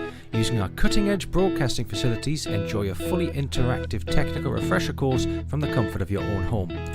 All of our webinars are live and you can ask your instructor a question at any point during the day. All of our instructors are highly experienced and can help you. No more expensive nights away from home, no new software required, just an internet connection. Courses are run at regular intervals, so check out A320 Lounge and 737lounge.com for more details. And there we go. Thank you, Captain Al. Now, hopefully, we're recording a few more in the next couple of days for the continuation of the series. Yeah. Absolutely. I believe you've got a few more surprises for me because generally I don't get very much notice of what you're going to ask. So you get no notice at all. We rock up and then we tell him what he's going to talk about, which is perhaps a little unfair of us. Perhaps we should correct that at some point. Well, I don't mind doing that, and I think probably the majority of people who watch on a regular basis will probably realise that it's all done off the cuff with no real kind of preparation. And I think you kind of get the sort of like, what would it be, the director's cut or the acoustic version, if you like, rather than me reading out of manuals and giving you chapter and verse. You just get the rough edges as well. So I think that works quite well. Well, and if you want anything majorly technical, of course, then you want the legends that are the A320 podcast and, of course, the 737 podcast, if you want to go into real detail. But anyway... Actually, before we move on, Captain Nick in the chat room is just commenting on Captain Al's inflating hairdo. Right. Yes. So, like a lot of people, I've not had the opportunity to go to the hairdressers for some time, and the situation is somewhat compounded by should we just say that we have a pressure issue in the Al household at the moment, so showers aren't what they could be. So. Wow. Okay. And John, if you could just pop up the message before that you had, where it's from Rupert DeVere is saying that I thought he was a sales rep for Boeing there for a minute. No, not a chance. The Airbus is the infinitely superior product, as you can tell by the number of sales, because the A320 is the most popular airline ever sold, ever in the world, ever since they started making airliners. It is the most popular ever in the world. And the lovely Jen Niffer is also suggesting perhaps a slight bias there as well. Yeah, and let's be honest, and Pip will testify to this, when we go around, the air shows and the bazaars and so forth, who are the most generous in their goodies? It's always Airbus, isn't it? I should have put my favourite cap on. My Airbus cap that we got at Oshkosh. Yeah. That was quite a prize, that was. I like it. Incidentally, that was purely, I think... the guy gave us 2 Airbus hats just to make Al stop talking. Make you go away. Essentially, it's like, Yeah. I will give you some free stuff. Please leave. Yeah. That's it. Oh dear. Right. Okay. There we go. Right. We better. So, Bad yes. news, Al. It's time for Captain Al's favourite part of the show and Nev's favourite part of the show. It's, of course, time for the military news.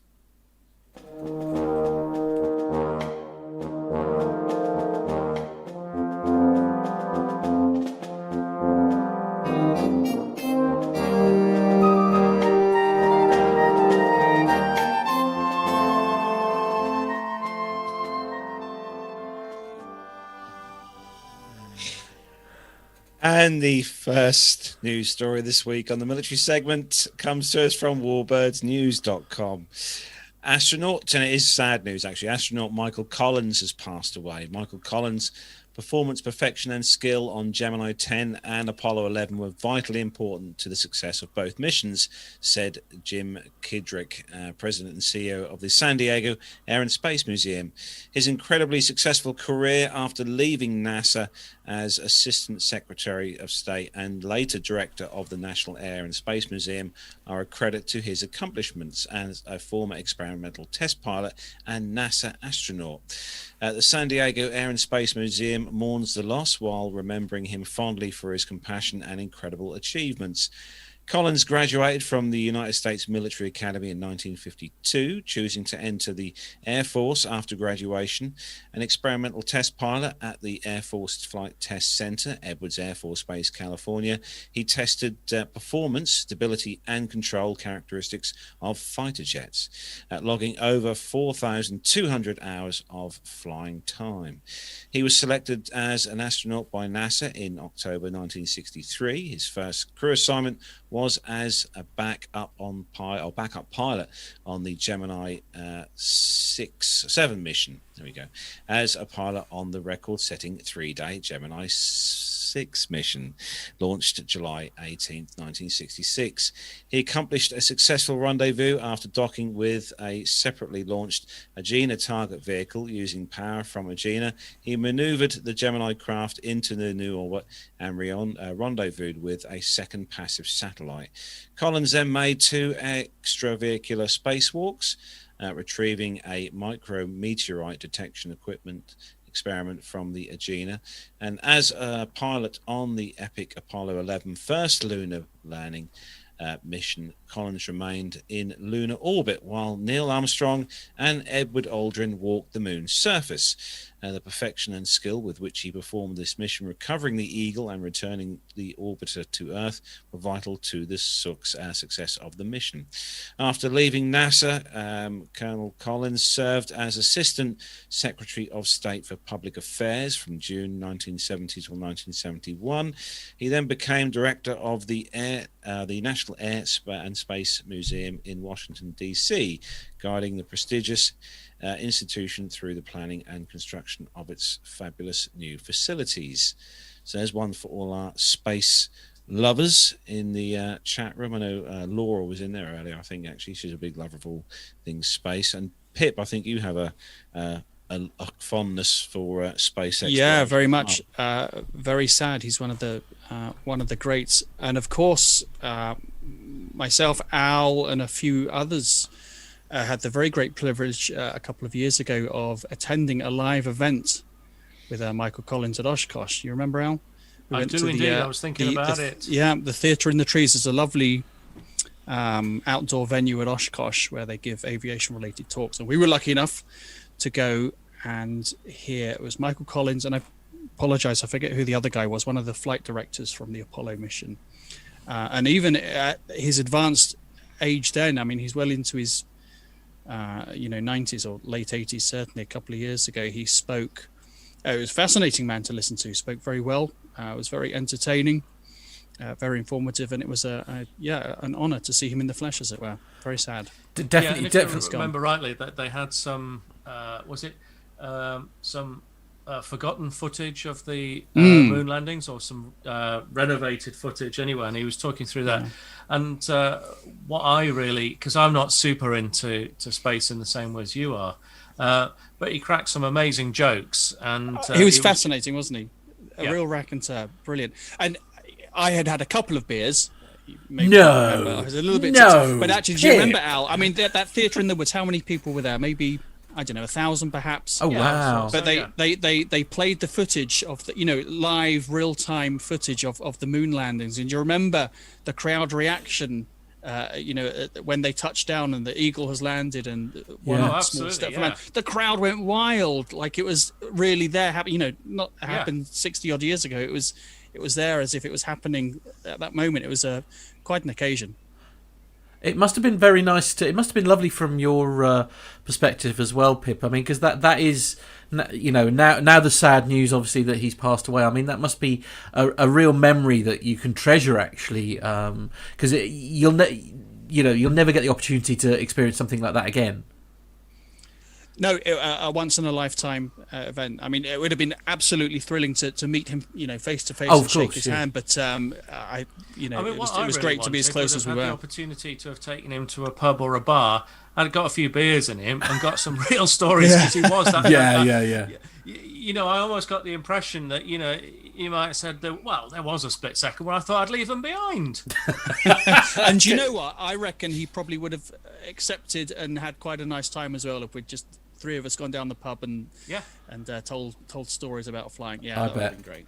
I bet. What do you know? What he did? Sort of, was he always associated with sort of space travel after that? Or I mean, did he have a sort of a further career after that? Do you know?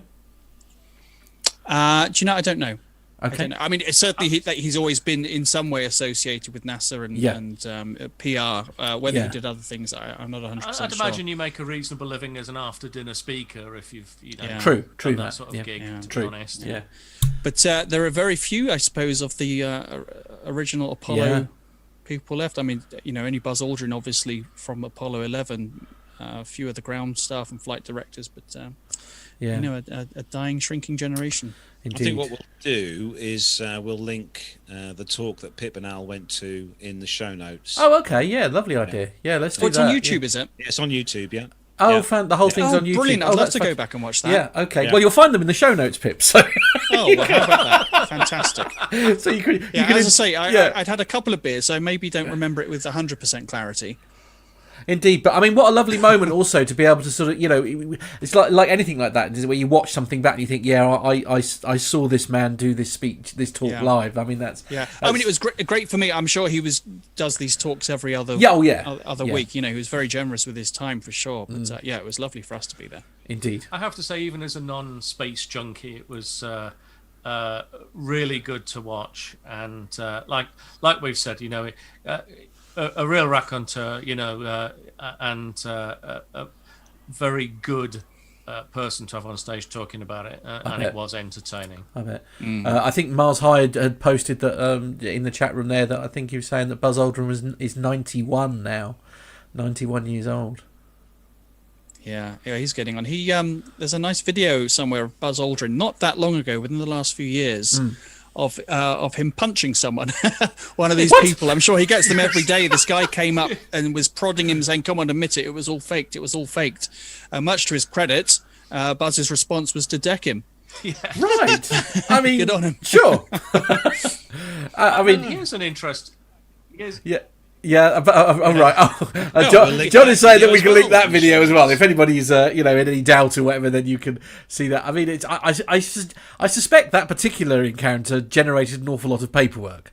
Well, if I remember correctly, I think there was a policeman present who testified that he didn't see a thing. Right, good, lovely. I love it. Yeah. Other than the what I was going to say was that it's quite interesting to look back at this because obviously, in the burgeoning, space exploration, there were obviously some question marks as to what sort of stresses and strain it would put on the human body. Would the exposure to radiation, etc., shorten anyone's life? And yet, all of these Apollo guys seem to, well, I don't know all, but a lot of them seem to have lived quite long lives. Yeah, so, true. Probably not too much to fear if we're going to go into space in the future. I mean, Micah is apparently saying in the chat room there that I believe that Jim Lovell, Frank Borman, and Bill Anders are still alive, which is great. That is incredible, isn't it? As you say. Although, as you say, there's sort of these long lives and things that you perhaps there's an argument that it's a positive impact on your. Well, yeah, perhaps instead of going off to yoga retreats or health spas, we'll just shoot off to the moon for 24 hours. Can I be brutally honest here? I can't imagine you ever attending a yoga retreat. You'd be right, but I've read about them. Okay, fair enough. I mean, he retreats from yoga. Is that the same thing? Okay, yes. It's just that I've got this image of Al doing a downward dog type sort of thing, and it's haunting me. I'll be honest. A downward dog, is that when there isn't a toilet nearby No, and you've had a curry and it's desperate? No. Oh, that'll teach me, won't it? Carlos, please dig us out of this hole. Sorry, I'm just watching the Carnage video of Buzz Aldrin punching that guy. Oh, you are. You're watching it live. Lovely. Okay. Yeah.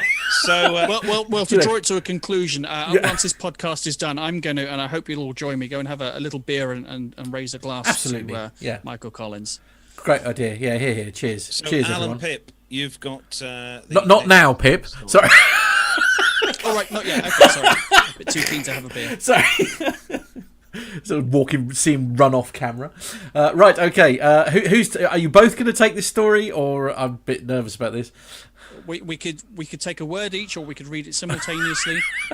We do a word each, because simultaneously could be tricky, couldn't it? You're going to go first. No, go on. You read it, Al. Navy. Wings. Steve. Fury. T20. Registration Golf Romeo November Hotel Foxtrot, which is golf, rhino, numpty, hippopotamus, flibber. Right. phonetic Armando, I'm so sorry. Also known as Victor X-Ray 281. Oh, just read it. Go on. any complaint I'm interfering emails with your sent popcorn to and your beer end. Yes. Was forced to conduct an emergency landing in a field close to Royal Naval Air Station Yeovilton earlier this week, following a problem with the engine. Both pilots escaped injury, but unfortunately the aircraft has been severely damaged. I don't know, have you got pictures of this that is happening? I have, behind the yes, background? absolutely, yeah. Yeah. Unfortunately, very badly damaged. The Sea Fury, which was on a routine training flight, suffered a significant drop in engine oil pressure shortly after taking off and climbing away from the airfield. The pilots, both highly experienced former naval pilots, immediately carried out the appropriate drills and transmitted a PAN call. Maybe they listened to the Plane Safety podcast where we talked about the merits of turning back or just landing straight ahead. Maybe someone must have listened. Yeah. Maybe it was them. They turned back and lined themselves up perfectly for a precautionary landing on runway 04. However, shortly before reaching the runway on close final, the engine stopped, changing the speed and angle of glide of the approach dramatically, and they were forced to put the aircraft straight down in a field just outside the airfield boundary. The pilot's skillful execution of an extremely hazardous situation was exemplary, said Commodore Jock Alexander, CEO of the charity. We're extremely relieved that they are safe and well. RNAS Yeovilton Air Traffic Control reacted immediately, and the emergency fire and medical services were very quickly on the scene. The support of the air station has been outstanding. The aircraft wings and engine detached during the impact, and the fuselage rolled upside down, but both pilots were able to escape unaided. They were taken to Yeovil Hospital as a precautionary measure, and one was retained overnight for observation. The Air Accident Investigation Branch and the Civil Aviation Authority have been informed, and investigations have begun into the causes of the accident. The charity's chief engineer, Jim Norris, said, "Great skill and calm was shown by everyone in the post-crash management team. We are grateful for the overwhelming support we have received. The aircraft will be recovered to the Navy Wings Heritage Hangar for the investigation." I mean, it's as you say, it's a testament to their skill, isn't it? I suppose, because this could so easily have been a totally different outcome, couldn't it? I mean, they're not as perhaps they haven't got quite the amount of safety features that some of the newer aircraft have, etc., etc. I mean, it's incredible. I can't. When you look at the state of that, obviously we'll have the links in the show notes for anybody who hasn't seen these pictures already. But the state of the aircraft is significant. I think the sad thing is that we had this a few weeks ago on the story, didn't we? Where the amount of effort these guys put into restoring his aircraft and getting them flying again, and then in just one instant, that's it. All that work's gone. Yeah, all gone. Indeed, indeed. There we go. But so yes, our thanks. Sent in by Jonathan Warner. That was sent in to us by the WhatsApp number +44 757 2249166. That's +44 757 2249166. Podcast @planetalkinguk.com is also the email address. You'll find us on social media by searching for Plane Talking UK. As I say, that story was sent to us by Jonathan Warner, but also Alan, I think Nev sent some additional information along with that story, didn't he? Yes, he sent me a WhatsApp saying that he's heard that they have known for an oil starvation issue at transition to 0G. Apparently the engine died and whilst avoiding houses struck a telegraph pole and crashed in a nearby field, breaking into 3 pieces. Obviously the 2 pilots were fine, yeah. But it's the same airframe that had engine failure and crash landing a few years ago at an RAS Culdrose air show. She'd recently been returned from the engine restorers who are based in Essex and insured for around about £1 million. Unknown as yet that if it will cover any potential return to flight. It's a real shame, isn't it, when you've got restoration like that going on and this happens. But so sad, isn't it? Really. There we are. Yep. But Nev, you've got a special treat for us, haven't you, to finish the military segment this week?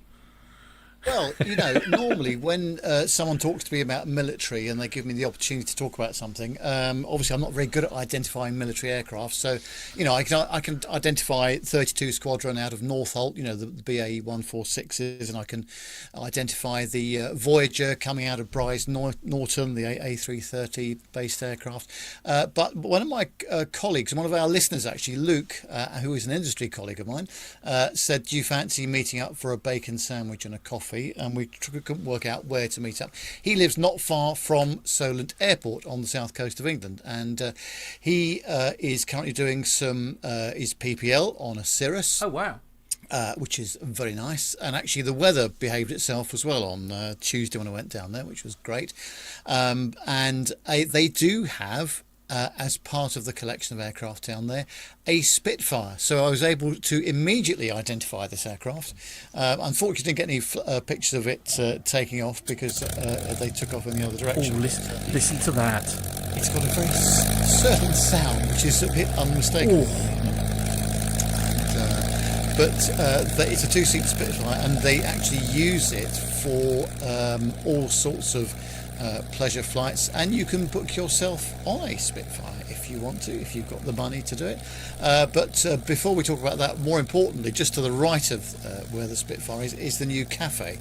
And of course, Al and Pip knows that the most important thing about cafes is the quality of the bacon, rolls, yes, and the coffee or the tea. And I'm going to say that was easily an 8.5 out of 10 for the bacon roll. So Luke and I.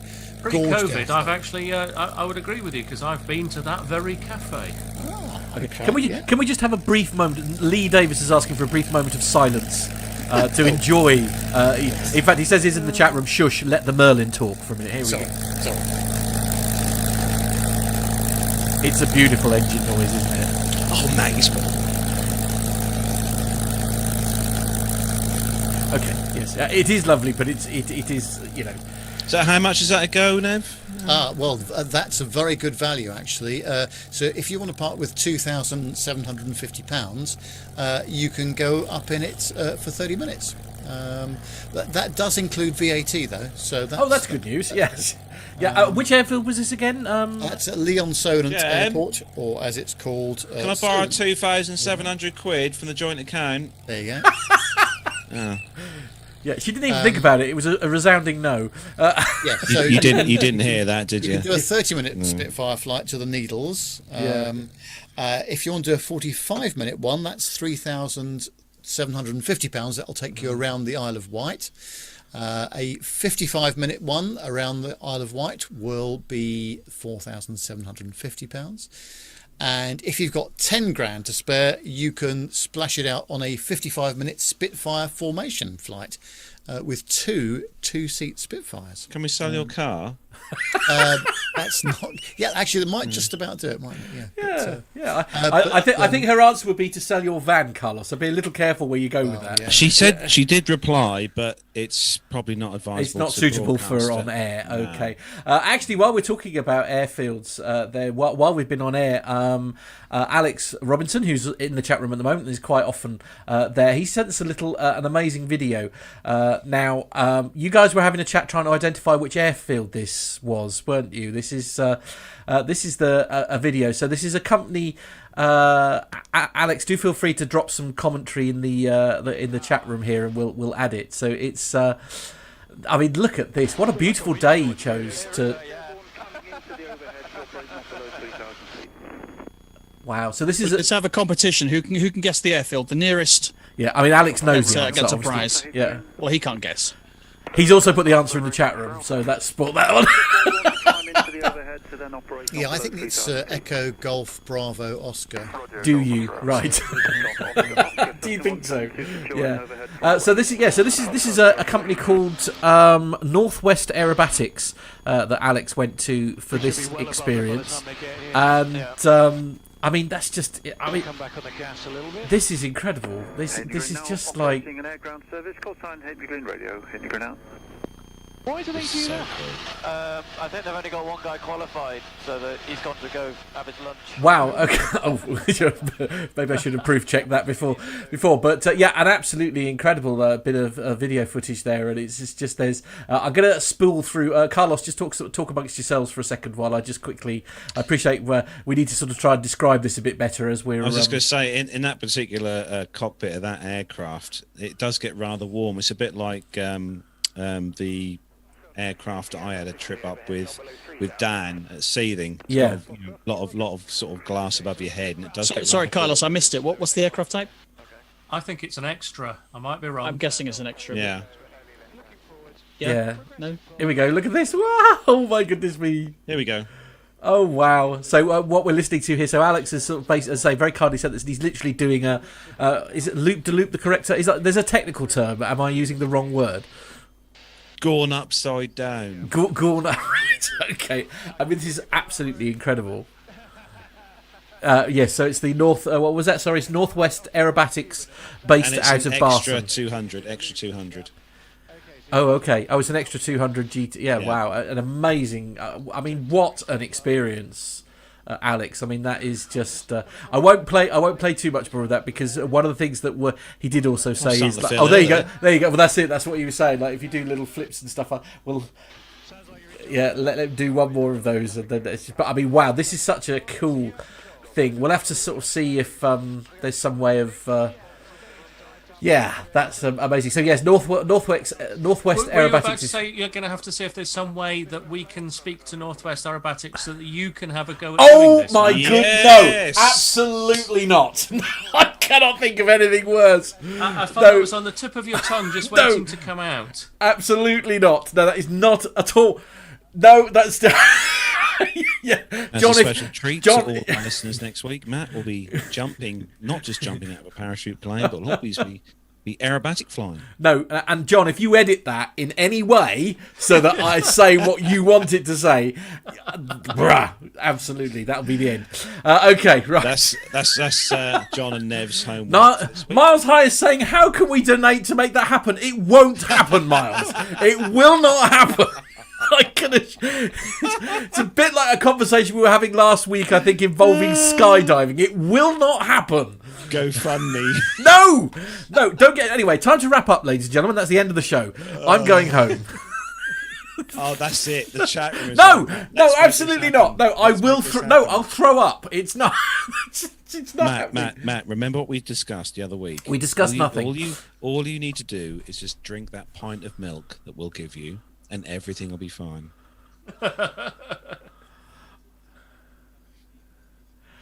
It's 200. Well, that's easy. No, it's not. Yes, totally.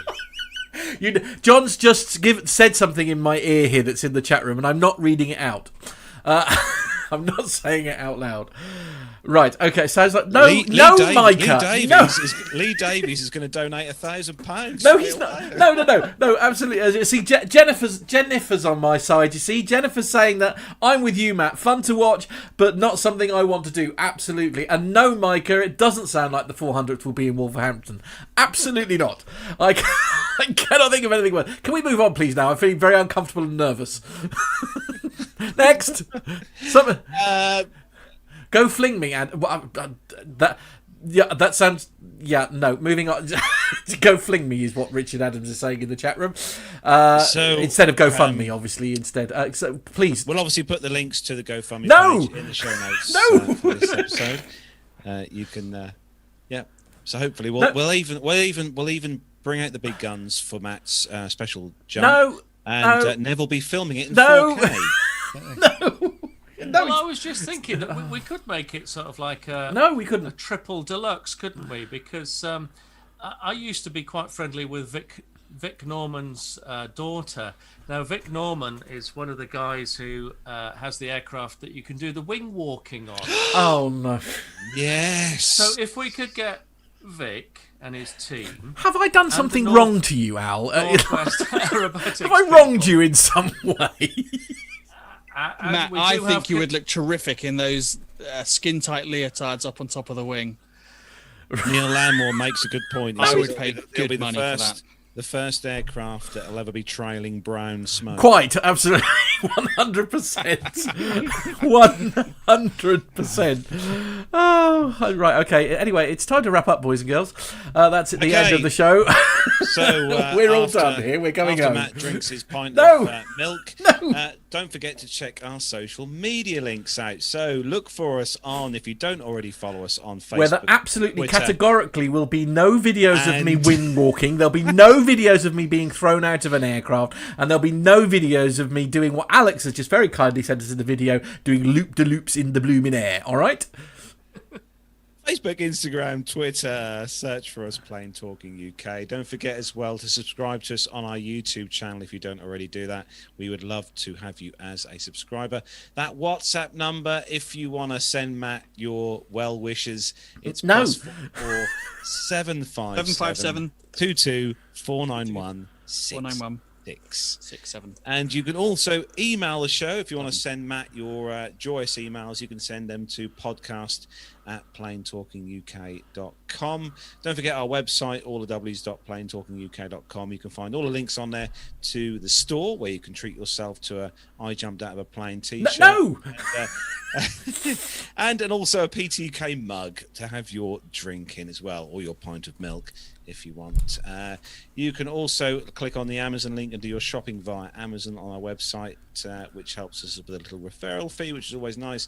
And also on our Facebook website is the Patreon links as well. If you want to become a patron of the show, the links are on there, or you can make a small donation if you'd like via PayPal on our website. And Patreon subscribers do get the special before the wing walk and after the wing walk video interviews. Yes. No, they don't. No, they don't. No, they don't. They don't. They absolutely do not. Yeah. Big thanks to those who have subscribed to the show during this live show, and also a big thanks as well to one of the listeners who's also become a Patreon of the show. So thanks to you, and you know who you are. You are in the chat room. Absolutely. So and if you're new listeners, don't worry. Pip and I aren't here on a regular basis. We don't routinely wreck the show, and most shows are quite normal and civilized. Well, that's not true. Indeed. Guys, how if there are people who are living under a rock or something, how on earth do they go about listening to the fabulous podcast that is the Plane Safety Podcast? Well, step one is we produce a podcast. Right. Once a year. And that's kind of where we fall over. Right, okay. I admire the honesty. It's a semi-monthly affair, isn't it? Right. Sort of bi-6-monthly. Right, okay. But the good news is every single one that is ever produced never has any technical faux pas. It's always individual, unique feedback at all times. and is just absolutely fabulous. It really is. Well, Plane Safety Podcast episode 397 will be out in the coming weeks. 397. Yeah, if people want to find it, it's Plane Safety Podcast. What is it, Al? Plane Safety Podcast. Don't panic. It'll all be in the show notes, something. people. It'll be in the show notes. Don't worry. Don't worry. You normally read this out. PlaneSafetyPodcast.com. That's got to be it, hasn't it? It is Do I have plain. to look it up? It is PlaneSafetyPodcast.com. It's fine. Of course, if you want to send us a WhatsApp, it's +44 79 757 727 747. There you go. It's on the screen. You can read it out. Look, there you go. +44 707. No, never mind. +44 757 224 9166. There we go. See, look, I made special graphics and everything. There you go.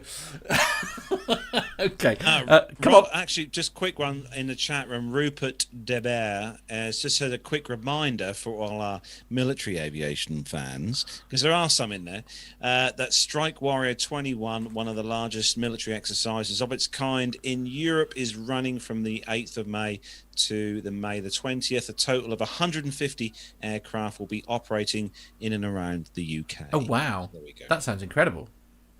Yeah. I really hope that's his real name. Rupert de Bear. Fantastic. So there's all our social media links. Don't forget to check us out on there. So we're going to quick round robin of what everyone's doing. We're going to start with Matt this week. So Matt, what's going on in the world of Smith next week? Thanks, Matt. Moving on. Nothing. I'm guessing nothing. No, then. not really. No, Okay. nothing of any note. It's Bank Holiday Monday. That's the highlight. That's about it. Yes, it Yeah, is I'm on Bank the radio Holiday on Sunday. If anybody wants to give me a listen, 2 till 5 on Park Radio, ask your smart speaker for Park Radio Dis. Actually, no, don't ask that, because I discovered that doesn't work. You have to ask for Park Radio, and you will be able to listen to me 2 till 5. And in fact, this week it is with the legend that is Armando. Got a special little interview that I did with him, talking about his time at Milton Hall and his love of the local area that is the Waveney Valley, which is where the radio station goes out. So that's on. That's 2 till 5. It'll for those who just want to join in for that, but that'll be happening at 3 o'clock. Just after the news at 3 o'clock. So there you go. Looking forward to that as always this week, Matt. Yeah, So and do feel free to WhatsApp number +44 757 224 9166. Feel free to send in some music requests as well, please, because I have to pick all the music that goes in that 3 hours slot as well. Aviation theme songs. Right. Okay. Yeah, but I can't just all be Frank Sinatra, Carlos. We've spoken about this before. Top Gun. Okay. Nev, what's going on in the world of bounds next week? Well, it's the bank holiday here in the UK on Monday. I think the weather's going to be absolute rubbish. Of course. Judging by with the forecast. But I shall be doing another run up to the northwest of England next week, visiting places as far afield as Chester and Blackburn. So I shall be giving Captain Al a toot on my way up the M6. Again. Oh, very good. Captain Al, what's going on in the world of Al next week? Well, rather interestingly, tomorrow I'm taking a test flight in the Piper Arrow that's just had its engine overhauled by the same people who did the Sea Fury overhaul. Oh, well, it's been lovely knowing you.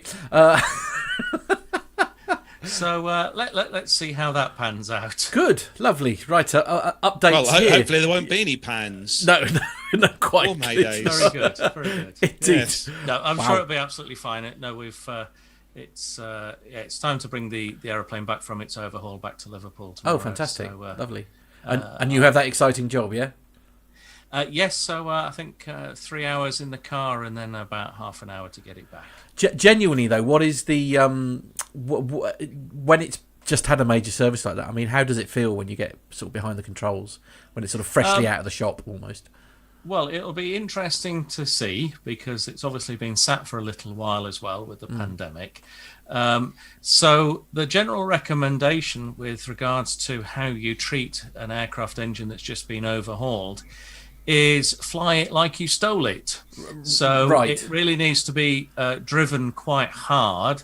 So basically blast around the sky at full power. Right. There are various technical reasons for it.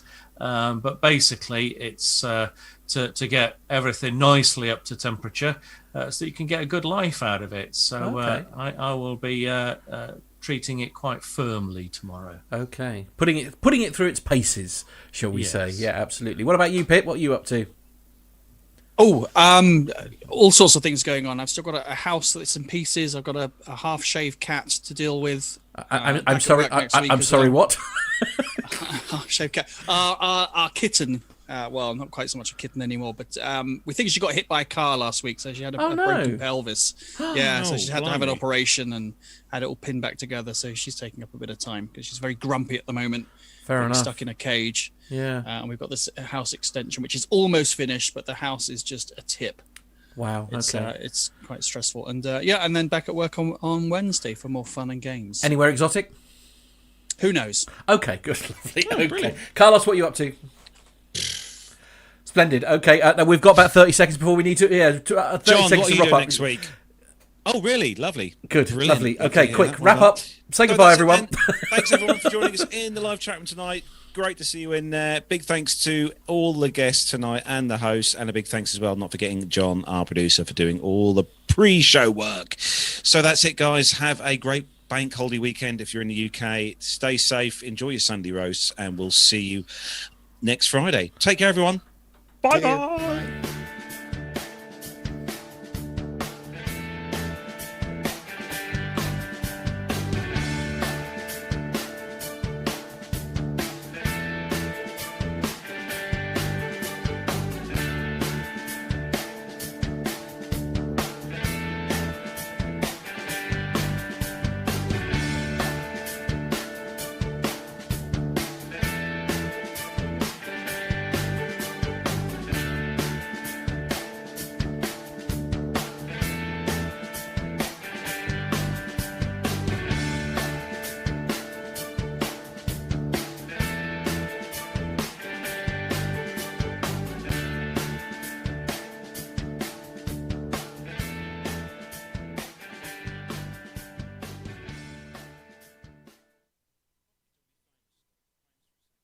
Look.